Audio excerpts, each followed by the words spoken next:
వరుసగా 3 రోజుల సెలవులు, పైన మాడు పగిలే ఎండలు. ఇది మే 13 పోలింగ్ ముందు ఉన్న పరిస్థితి.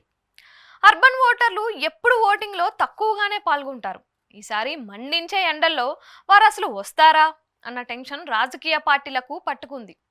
మొదటి 2 విడతల పోలింగ్ దేశంలో చూశాక తెలుగు రాష్ట్రాల్లో పోలింగ్ గురించి పెద్ద ఎత్తున గుబులు మొదలవుతోంది.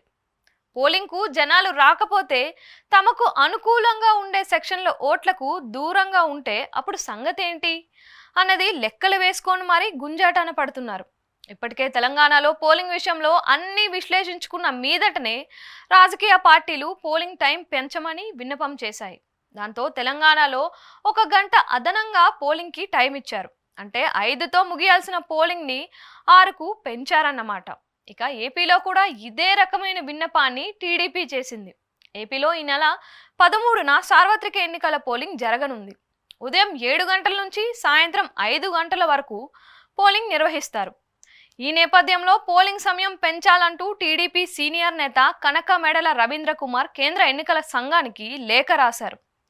రాష్ట్రంలో ఎండల తీవ్రతను దృష్టిలో ఉంచుకొని పోలింగ్ సమయాన్ని మరో గంట పెంచాలని ఈసీకి విజ్ఞప్తి చేశారు. సాయంత్రం 5 తర్వాత మరో గంట పాటు పోలింగ్ కొనసాగేలా అనుమతించాలని తన లేఖలో కోరారు. ఇవన్నీ పక్కన పెడితే ఏపీలో రాజకీయ లెక్కలు వేరేగా ఉన్నాయి. అర్బన్ ఓటర్లు పూర్తిగా వైసీపీ ప్రభుత్వం పట్ల విముఖంగా ఉన్నారు అని విపక్షం అనుకుంటుంది.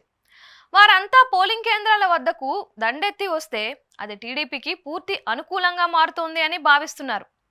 వారు కనుక ముఖం చాటేస్తే ఆ మేరకు టీడీపీ రాజకీయంగా నష్టం జరుగుతోంది అని కూడా కలవరపడుతున్నారు.